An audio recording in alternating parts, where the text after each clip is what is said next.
ஓம் ஸ்ரீ மகாபெரிவா சரணம். மகாபெரிவா மகிமையில் இன்றைக்கி ஒரு அருமையான அற்புதம் சொல்லலான் இருக்கேன். திருவாரூர் கமலம்ங்கிற பெண்மணி பெரியவா கிட்ட அலாதி பக்தி கொண்டிருந்தார். அவரோட அப்பாவுக்கு ராஜப்பிளவைன்னு ஒரு நோய். அதனால் கையில் தாங்க முடியாத வலி. நாளாக ஆக வலி அதிகமாகி அழுகிய நிலை ஏற்பட்டுடுத்து. கையில் டாக்டர் கட்டாயம் கையை ஆப்ரேஷன் செய்து எடுத்தே ஆகணுங்கிறார். அதையும் உடனேயே செய்யணும்னு டாக்டர் சொன்னபோது கமலம் சாட்சாத் வைத்தியநாதரிடம் முறையிட காஞ்சிபுரம் நோக்கி புறப்பட்டார். மருத்துவருக்கோ ரொம்ப கோபம். உடனே கையை அகற்றி மருத்துவம் பார்த்தால்தான் நல்லதுன்னு அவருடைய அனுபவம் சொன்னது. ஆனால் மகா மருத்துவரான மாமுனிவரிடம் கமலம் முறையிட்ட போது முதல்ல மகான் ஒன்றும் சொல்லலை. அதுக்கப்புறம் எந்த கை அப்படின்னு கேட்குறார். இவரும் சொன்னார், தன்னை சரணடைந்து வந்திருக்கும் பக்தையிடம் ஆப்ரேஷன் ஒன்றும் வேண்டாம், இந்த விபூதியை தினமும் தடவிட்டு வர சொல்லு அப்படின்னு சொல்லி மாமருந்தாக வெந்துயர் தீர்க்கும் திருநீற்றை கொடுத்தார் மகாபெரிவா. திரும்பி வந்து கமலம் இதை டாக்டரிடம் சொன்னபோது டாக்டருக்கு ரொம்ப கோபம் வந்துடுத்து. நான் சொல்கிறத கேட்காம இது என்ன பைத்தியக்காரத்தனம், அப்புறம் ஏதாவது உயிருக்கு ஆபத்துன்னா என்கிட்ட வராதிங்க, ரொம்ப கடுமையாக எச்சரித்தார் டாக்டர். தான் சரணடைந்துள்ள மகா சக்தி மீதுள்ள அபார நம்பிக்கையில் கமலத்துக்கு கொஞ்சம் கூட பயமே இல்லை. தினம் தன்னுடைய அப்பாவுக்கு மந்திரமாக விபூதியை பூசிட்டு வந்தார். மருத்துவத்துறையே வியக்கும் வண்ணம் கொஞ்சம் கொஞ்சமாக நோய் குறைந்து சில மாதங்களில் பூரண குணமடைந்தவர் குணமாக்கி அருளிய மாபெரும் தெய்வத்தை அதே கைகளால் கூப்பி தொழும் ஆனந்தத்தை பெற்று வாழ்ந்தார். இப்படியே பல வருடங்கள் ஓடிவிட்டன. கமலத்தின் தந்தைக்கு முதுமையும் வந்தது. முதுமையின் சோகம் அவரை கோமா நிலையில் ஆழ்த்திவிட்டது.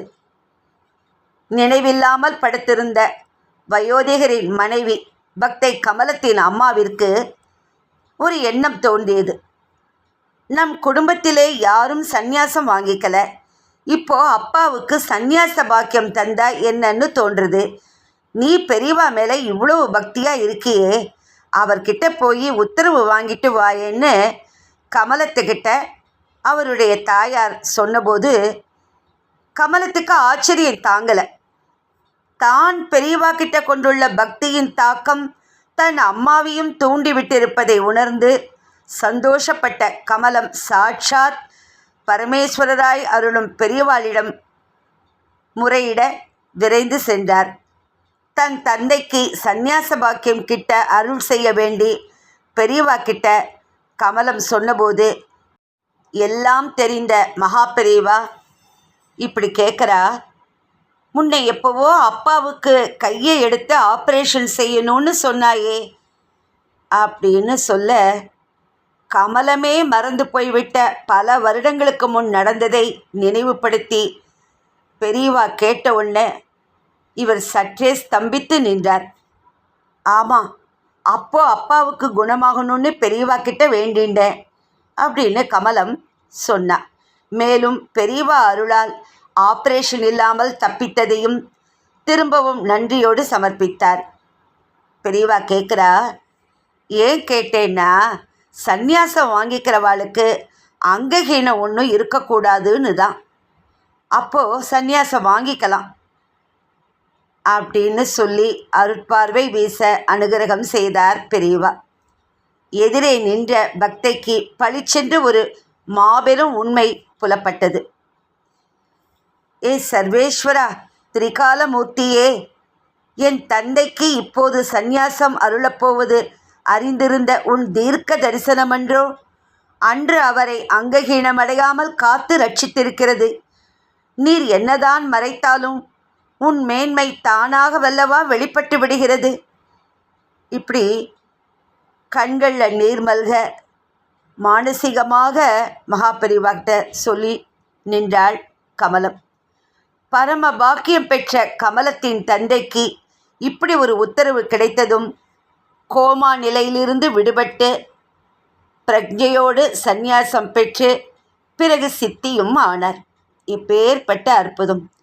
பின்னாடி சந்நியாசம் வாங்கிக்க போகிறோங்கிறதுக்காகவே அவருக்கு எந்த அங்கஹீனமும் இல்லாமல் பெரியவா பல வருஷங்களுக்கு முன்னாடியே காப்பாற்றியிருக்கார் கமலத்தோட தந்தையை. இதை தொடர்ந்து இன்னொரு அருமையான அற்புதம் சொல்லலான் இருக்கேன். மகா பெரியவாளின் மிகச்சிறந்த பக்தர் வைத்தியநாதன் பேர். அவரோட மனைவிக்கு ரொம்ப நாளாகவே உடல்நிலை சரியாக இல்லை. சாப்பிட்டதெல்லாம் வாந்தியாக வெளிவந்தது. ஹார்லிக்ஸு சாப்பிட்டு அதுவும் வாந்தியாக வெளிவந்தபோது மயக்கமடைந்துடுறார் அவருடைய மனைவி. உடனே மனைவியை ஆஸ்பத்திரியில் கொண்டு சேர்த்தார். ராத்திரி முழுவதும் கண்காணிப்பில் வைத்து கொண்ட டாக்டர் விடிந்தவுடன் சொல்கிறார், அம்மாவுக்கு உடலில் எந்த விதமான கோளாறும் தெரியல, அந்த டெஸ்ட்டு இந்த டெஸ்ட்டுன்னு தொந்தரவு கொடுப்பா, அதனால் இப்போதே டிஸ்சார்ஜ் வாங்கிட்டு ஆற்றுக்கு போயிடுங்கன்னு சொல்லிவிட்டு அந்த டாக்டர் போயிடுறார். டாக்டர் போன பிறகு பத்மா தன் கணவர் வைத்தியநாதனிடம் அந்த அதிசயத்தை சொன்னார்.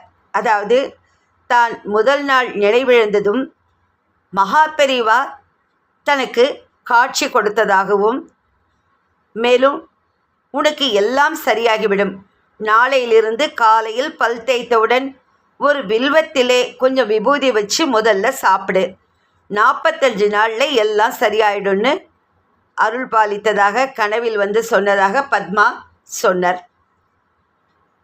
மகா பெரிவா சர்வ வல்லமை படைத்த வைத்தியராயிற்றே. மறுநாளிலிருந்தே வில்வ வைத்தியத்தை ஆரம்பித்தார் பத்மா. 45 நாட்களுக்கு இன்னும் 2 தினங்கள்தான் இருந்தன. ஞாபக மறதியோ இல்லை அஜாக்கிரதையோ தெரியல, அன்னைக்கு வில்வம் பறித்து சாப்பிடாமலேயே காப்பியை சாப்பிட்டுட்டார் பத்மா. 45ஆம் நாள் வைத்தியநாதன் தன் வேலைக்கு கிளம்பி கொண்டிருந்த போது அவரோட மனைவி பத்மா வயிற்று குமட்டல்னு சொல்லி வாந்தி எடுக்க அது இரத்தமாக இருந்ததை பார்த்துட்டு கணவர் அப்படியே ஆடி போயிட்டார். மனைவியை அழிச்சுட்டு ஆஸ்பத்திரிக்கு வேகமாக போனார். போகும்போதே மனசுக்குள்ள மகா பெரியவா கிட்ட முறையிட்டு கொண்டே போனார். மகாபிரபு, தங்களது கட்டளைப்படி செய்து வந்த வைத்திய முறையில் 2 நாள் தடைப்பட்டது உண்மைதான். ஆனால் அது என் நம்பிக்கையின்மையாலோ அசிரத்தியாலோ ஏற்படலை என்பதை பற்றி தங்களுக்கு நன்றாகவே தெரியும். தங்களின் அருளுக்காகவே காத்து கொண்டிருக்கிறேன்னு மனசுக்குள்ளே சொல்லிகிட்டே போகிறார். டிபியாக இருக்குமோன்னு வைத்தியநாதன் சந்தேகப்பட்டார். டாக்டர் சொல்கிறார், உங்கள் மனைவிக்கு வெறும் பலகீனம் மட்டும்தான், டிபி எல்லாம் இல்லை, வீட்டுக்கு போங்கன்னு பரிசோதனை பண்ணி டாக்டர் சொல்லி அனுப்பிட்டார். மகா பெரியவா கிட்ட காலையில் முறையிட்டதை அவர் மறந்தே போய்விட்டார். தம் மனசுக்குள்ளே சொல்லிட்டு போனதை அவர் மறந்துட்டார்.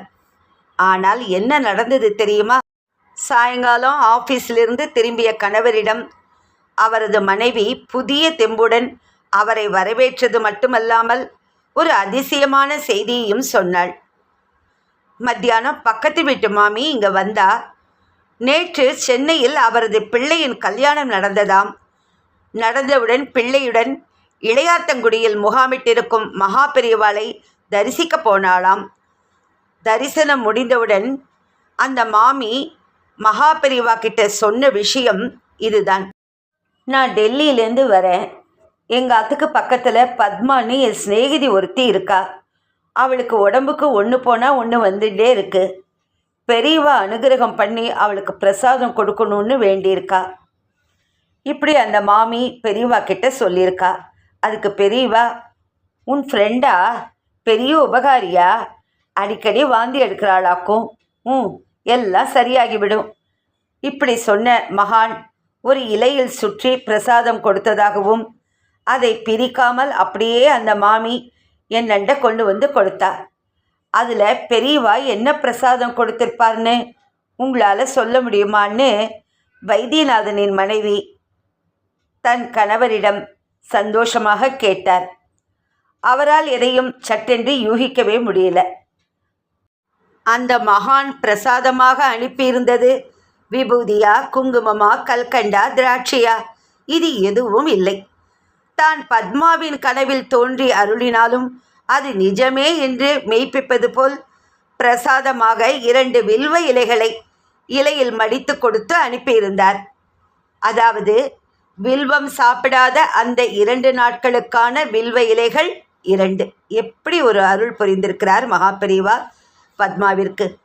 பத்மா அதற்கு பிறகு எந்த விதமான உபாதையும் இல்லாமல் வழக்கமான உணவை உட்கொண்டார் என்று சொல்ல தேவையே இல்லை. எப்படிப்பட்ட கஷ்டம் வந்தாலும் மகாபெரிவாளே சரணாகதி என்று அடைந்து விட்டால் போதும், எல்லாமே நல்லபடியாக முடியும் என்பது உண்மைதானே.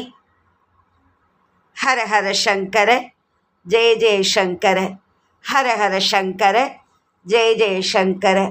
ஓம் ஸ்ரீ மகாபெரிவா சரணம். நமஸ்காரம்.